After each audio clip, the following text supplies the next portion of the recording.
새해가 되면 설 빔이라고 해가지고 옛날에는 돈이 없는 시대는 새해 옷을 장만하는 그런 전통이 있었죠. 영적으로도 우리가 2018년도에 더러워진 옷들을 벗어버리는 마지막 예배가 되겠습니다. 여러분, 이 시간 꼭 더러워진 옷들을 벗어버리고 새 옷을 입고 2019년도를 시작할 수 있는 복된 시간이 되어야 되겠는데, 어디 그게 우리 마음대로 되냐고요? 어떻게 하면 될까요? 이런 옷처럼 벗어버릴 수도 없고, 어떻게 하면 영적인 옷을 덧입을 수 있냐 말입니다. 주님께서는 가능하시고 하실 수가 있습니다. 오늘 말씀에는 옛사람의 옷은, 더러운 옷들은 거짓말과 또 악한 행동과 욕심과 이런 세상을 따라가는 그런 옷을 벗어버리라 말씀하고 있습니다. 그리고 새 사람을 입었으니 이제 새 사람의 옷을 입으라 이렇게 말씀하고 있습니다. 여기에는요, 먼저 그 옷을 내가 입을 수는 없지만 8가지 옷을 소개해드리겠습니다. 그리고 이제 어떻게 입을까? 그걸 결론은 뒤에 있습니다. 열쇠는 뒤에 있어요. 이 옷은 우리하고 멀리 보이는 옷이지만 그 옷들을 소개할 테니까 한번 보시기 바랍니다. 입고 싶은 옷인지 멋있는 옷인지, 그러면 그걸 어떻게 내가 입을 수 있는가? 그럼 뒤에 말씀드리겠습니다. 첫 번째, 8가지 옷은 이겁니다. 긍휼, 불쌍히 여기는 마음, 그런 옷을 입어야 됩니다. 두 번째는 자비, 친절의 옷입니다. 세 번째는 겸손의 옷입니다. 네 번째는 온유의 옷입니다. 다섯 번째는 인내의 옷입니다. 여섯 번째는 용납하는 옷입니다. 일곱 번째는 용서의 옷입니다. 마지막으로는 사랑의 겉옷입니다. 이걸 하나하나 소개를 해드리겠습니다. 먼저 긍휼. 여러분, 긍휼히 여기는 마음, 힘들어하는 사람들 보고 안타까워하는 마음, 그게 있어야 됩니다. 누가 혼자 끙끙거리고 혼자서 할 수 있는 걸 범위를 넘어서는데 하나도 마음이 동하지 않고, 그래 고생 좀 해봐라, 이런 마음은 긍휼의 옷이 아니죠. 당연하게 물에 빠진 아이가 있으면 도와주고 싶고 건져내야 되겠다, 긍휼의 옷이거든요. 긍휼의 마음, 함께 아파하는 마음, 반대는 냉혹하고 냉정한 마음이죠. 우리는 냉정한 마음, 그런 옷을 벗어버리고 따뜻한 마음, 긍휼한 마음을 옷 입어야 하겠습니다. 두 번째는 자비의 옷인데요. 이 자비는 불교에서 말하는 자비이기도 하지만 친절을 말하고 있습니다. 친절. 교회가 하나님이 기뻐하시는 교회가 되는 비결 중에 하나가 친절하면 됩니다. 다른 사역 없습니다. 친절 사역만 해도 교회가 평안합니다. 그래서 춘천의 한 목사님 교회는, 목사님 1년에 연초에 재직 세미나를 하는데 어떻게 하십니까? 우리는요, 백화점에 친절 교육하는 사람을 강사로 모셔가지고 2시간 동안 인사교육합니다. 그러더라고요. 아니, 교회에서 성경 교육하는 게 아니라 백화점 친절 교육을 한대요. 그래야 교회가 되는 거예요. 우리도 한 10분만 이 시간 교육해 보겠습니다. 빠르게 되면 한 2분이면 돼요. 한번 따라해 보십니다.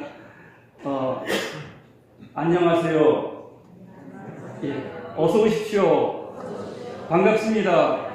감사합니다. 수고하셨습니다. 미안합니다. 잘못했습니다. 사랑합니다. 축복합니다. 여러분, 오늘 한 해 동안에 직접은 못해도 여러분이 고백한 것 속에서 서로 그런 위로와 또 화해와 용납의 시간이 되었으면 좋겠습니다. 이 인사만 잘해도, 친절하기만 해도 하나님 사역이 되는 거예요. 다른 데 있지 않아요. 아주 간단한 데 있어요. 가정에서도 축복하고 사랑하고 고마워하고 서로 알아주고 그러면 되는 거거든요. 친절의 옷을 입으면 하나님 나라가 시작이 되는 것입니다. 네 번째는 온유의 옷이에요. 온유하다는 것은 화를 안 낸다는 뜻이 아닙니다.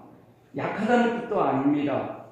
온유라는 것은 하나님께 길들여졌다는 거예요. 이로 가라면 이로 가고 절로 가라면 절로 가고, 온유라는 건 부드럽게 길들여진 거예요. 딱 한 번 접히면, 한 번 구겨지면 이렇게 쫙 금이 가는 건 온유한 게 아니에요. 여러분 벨벳 천이라고 있죠. 한 번 쫙 구겼는데 딱 펴도 똑같아. 구기지 않은 것처럼 똑같아. 그게 온유예요. 한 번 구겨졌는데 완전 선이 쫙쫙 가 있으면 온유가 아닌 거예요. 한 번 구겨져도 딱 피면 똑같은 천이 있잖아요. 그게 온유예요. 또 이제 고대 그리스 철학에서는 온유가 화를 적당한 만큼, 적당한 때에, 적당한 방법으로 내는 게 온유예요. 온유는 화를 안 내는 게 아니라 1만큼 화를 내야 되는데 5만큼 화를 내면 온유한 게 아니에요. 1만큼 화를 내야 되는데 그때의 그 상황에 맞게 화를 내는 게 온유예요. 여러분 그리스도인들이 화병이 많이 걸려요. 화나는데 화를 안 내야 되니까 화병이 걸리죠. 화를 내시는데 그만큼만 화를 내요. 화를 내야 되는데 안 내는 것도 온유가 아니에요. 화를 요만큼 내야 되는데 이만큼 내는 것도 온유가 아니에요. 딱 그만큼 내야 돼요. 이만큼 내야 될 때 이만큼. 근데 온유한 사람이 예수님밖에 없거든요. 예수님은 성전에서 상을 뒤엎을 때 화 내야 될 때만 내셨어요. 그리고 가난한 자, 병든 자에게는 온유하셨어요. 여러분 가만히 보시면 우리 믿는 사람들이 삼성교회 성도님들이 화병 걸리면 안 돼요. 화를 다스려야 되고 화를 낼 때 내야 되고 안 낼 때는 안 내야 돼요. 그게 온유예요. 다섯 번째는 네 번째는 다섯 번째입니다. 인내의 옷입니다. 인내의 옷. 인내라는 것은 어려운 상황들을 견디는 거죠. 마음이 불쾌한 것을 통과하는 거죠. 그래서 철로 역정에 보면 상급을 얻는 사람의 특징은 열심히 하는 자가 상급을 얻는 게 아니라 인내하는 자가 상급을 얻게 됩니다. 거기 보면 순례자가 길을 가는데 해석자의 집에 도착하여서 두 아이가, 한 아이는 막 투정을 부리고 있고 한 아이는 차분하게 있는데 선생님 이게 무슨 뜻입니까? 그랬더니 한 아이는 상급을 당장 달라고 그렇게 떼를 쓰고 있고 한 아이는 주인이 내가 내년 연초에 너에게 유산을 주겠다, 상급을 주겠다 그 말을 믿고 차분하게 기다리는 겁니다.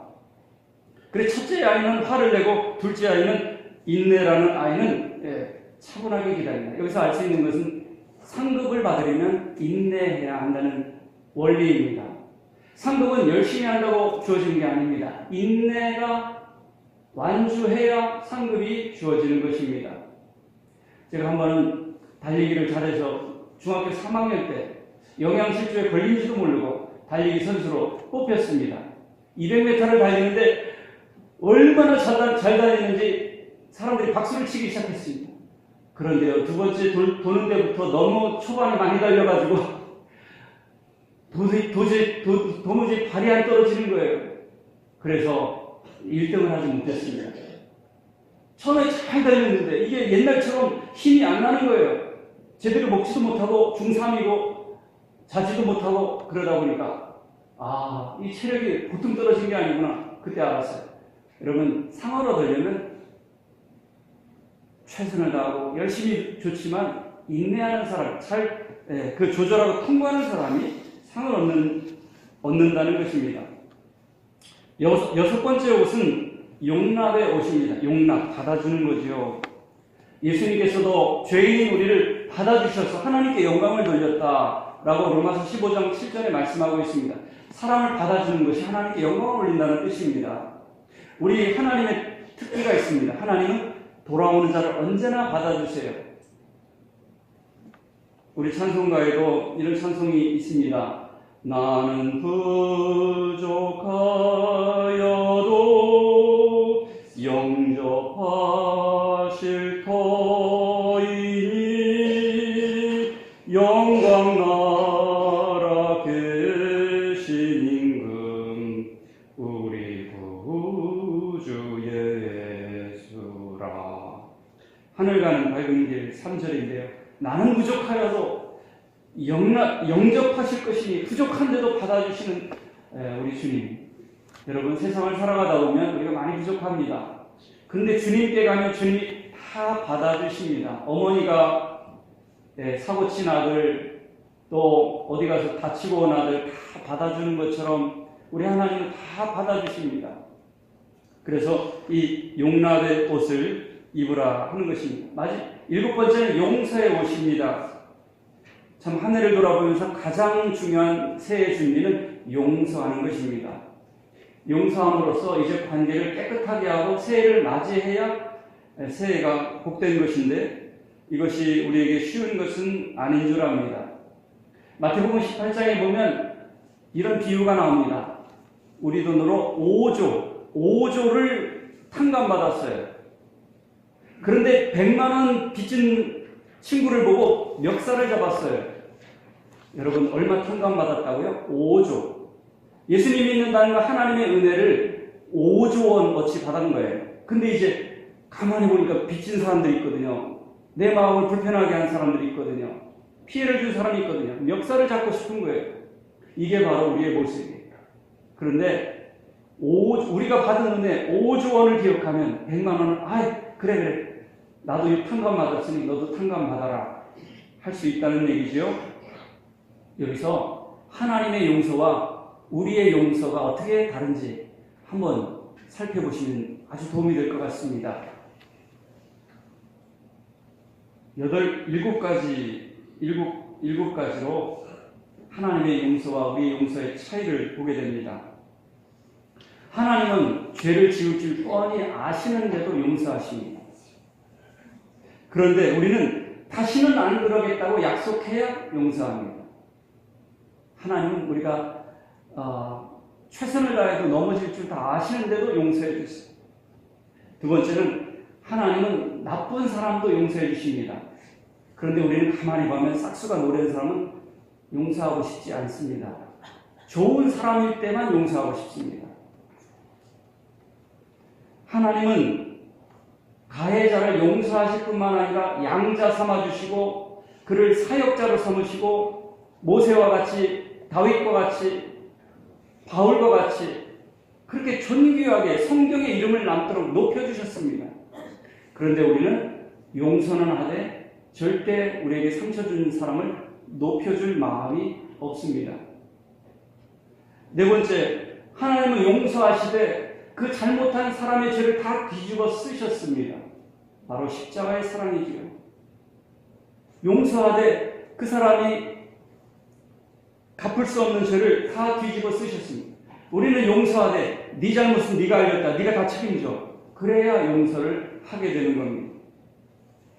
다섯 번째, 하나님은 화해를 원하는 죄인이 하나님이 화해하고 싶은 거예요. 그 사람하고. 그런데 그 사람이 죄인임에도 하나님이 화해하겠다는데도 거절하고 멀리하고 또 멀리 해도 계속해서 화해를 하십니다.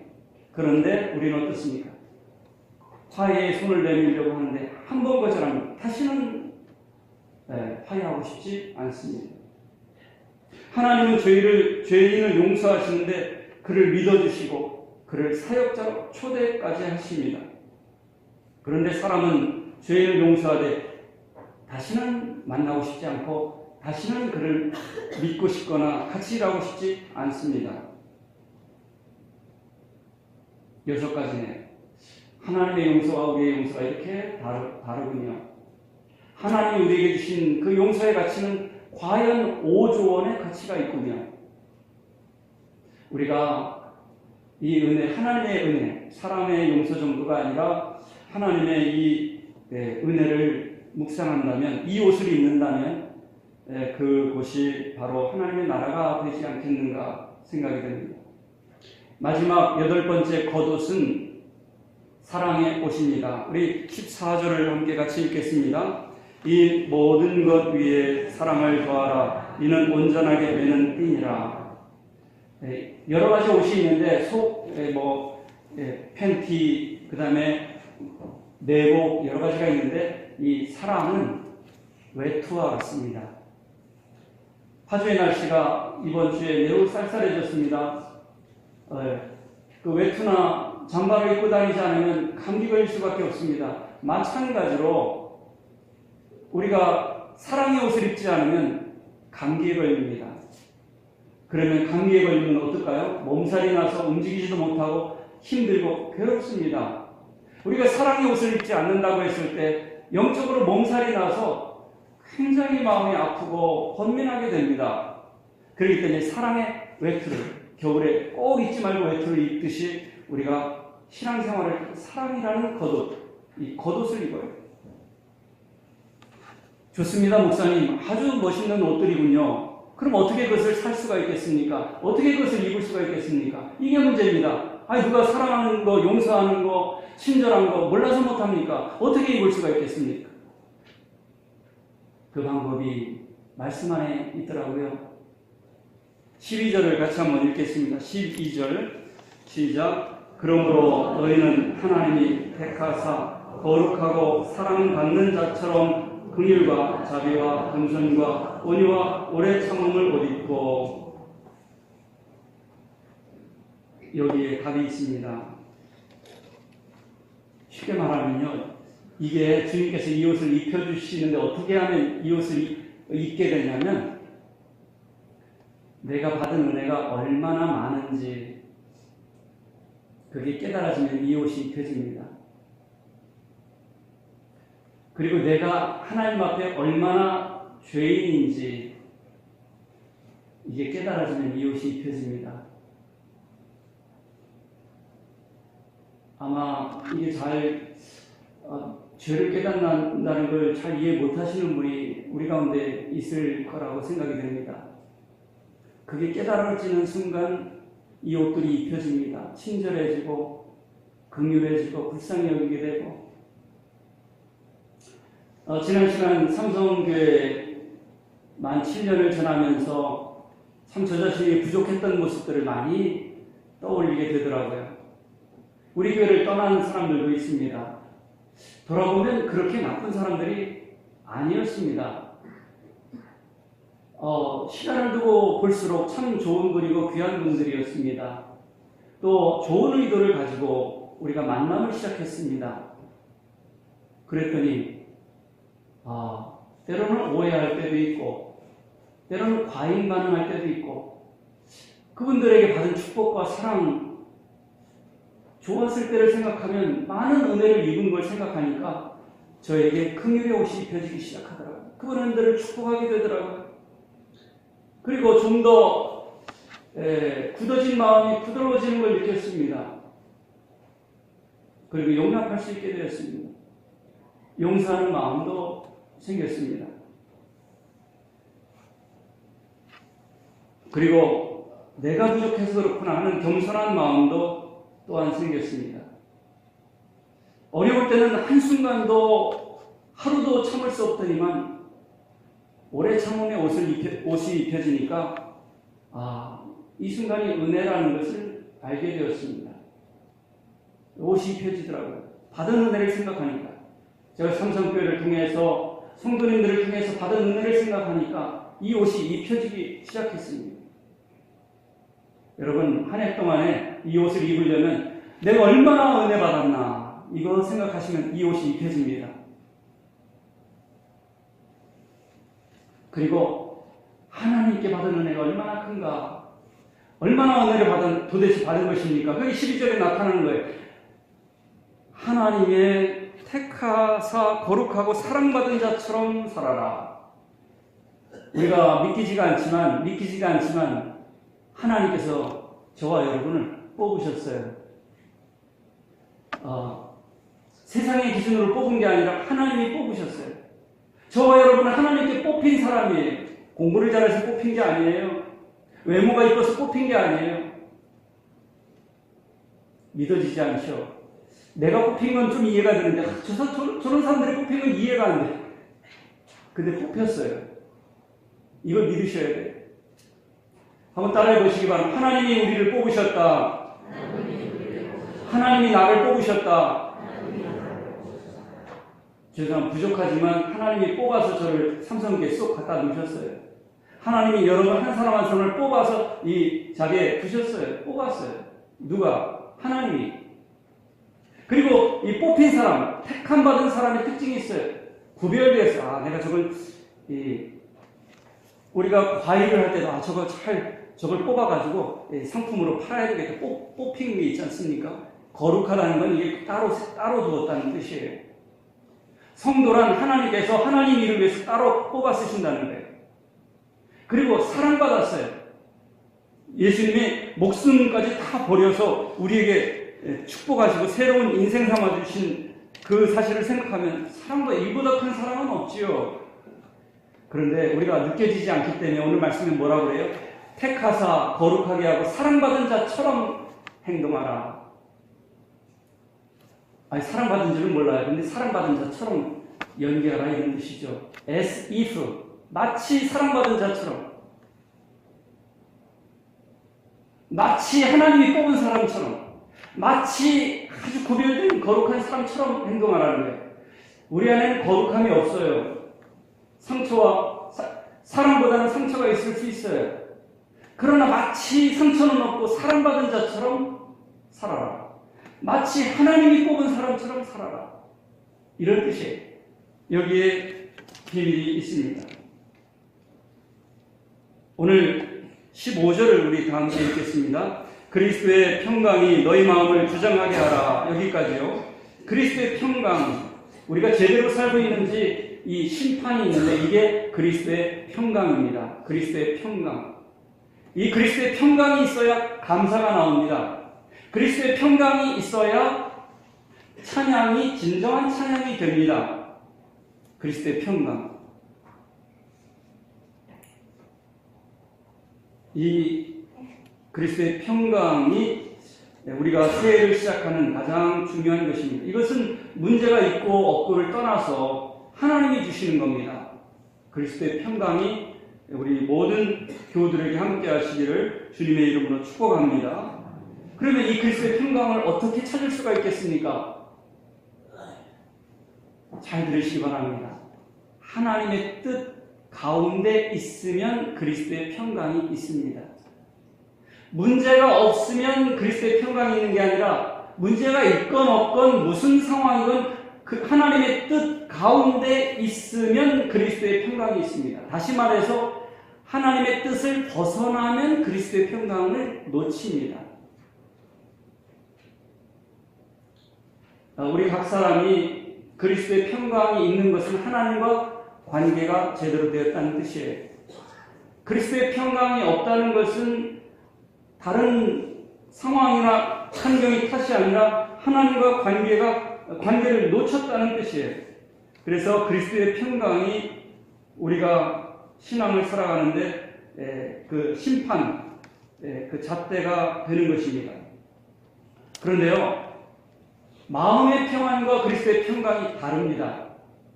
요나를 보세요. 하나님께 불순종했는데도 폭풍 가운데서도 잠을 잘 수 있을 정도로 편안했어요. 마음이 편안하다고 그리스도의 평강이 아니라는 예화이지요. 그러면 마음이 편안한 것과 그리스도의 평강이 어떻게 다른 것입니까? 예를 들자면 요나는 하나님의 명령이 부담스러워 하나님의 명령을 불순종했는데도 편안하게 잠을 잘 수가 있었습니다. 그러나 그 요나로 인해서 온 배의 사람들이 다 죽을 만큼 풍랑이 일어나고 말았습니다. 조금 어려운 표현을 하겠습니다. 여러분, 문제를 피할 수는 있지만 자기 자신을 피할 수는 없습니다. 문제의 씨앗은 내 안에 있기 때문에 문제를 피했다고 해서 문제를 만나지 않는 것이 아니라 그 문제의 씨앗은 내 안에 가지고 있습니다. You can never escape yourself. 너는 너 자신을 결코 도망갈 수 없다. 자신을 도망갈 수 있는 사람이 있습니까? 이것은요, 어디를 가도 도망할 수가 없습니다. 문제 있는 곳을 떠난다고 그 문제가 안 따라다니나요? 문제의 씨앗이 내 안에 있는데. 그래서 이 근본적인 문제를 해결할 수 있는 비법은 하나님께 기도해야만 합니다. 그분의 뜻에 굴복해야만 합니다. 성경대로 하나님의 뜻을 분별하고 구해야 합니다.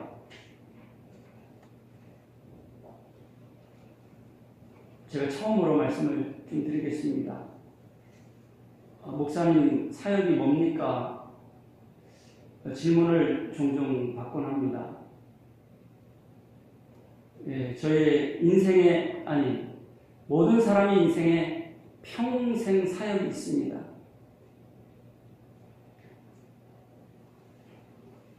우리 교회에 평생 최대 과제가 있습니다. 꼭 기억하시기 바랍니다. 그것은 하나님과 내가 바른 관계를 하는 것입니다.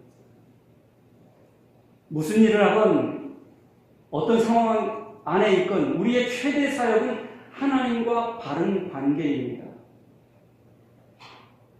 하나님과 바른 관계가 사역입니다. 하나님 없이도 얼마든지 많은 업적을 이룰 수가 있습니다. 설교도 할 수 있습니다. 교회도 부흥시킬 수 있습니다. 사람도 많이 올 수 있습니다. 그러나 그것은 그리스도의 평강을 누리는 하나님의 사역과는 별도일 수가 있습니다. 마음이 편안하다고 그리스도의 평강이 아닙니다. 문제 있는 이곳을 떠나야 되겠다. 그러면 교회 갔더니 얼마나 부담도 되고 문제가 많은지 교회 안 다니니까 이렇게 편안하네. 그러나 그게 그리스도의 평강은 아닌 것입니다. 하나님을 떠나서는 결코 그리스도의 평강을 누릴 수가 없고 그리스도의 평강이 우리를 지배해야 합니다. 그리스도의 평강이 너희 마음을 주장하게 하라. 여러분의 마음을 지배하는 건 지금 무엇입니까? 그리스도의 평강이 지배하려면 하나님 뜻 안으로 들어가야 합니다. 기도해야 합니다. 하나님 뜻에 순종해야 합니다.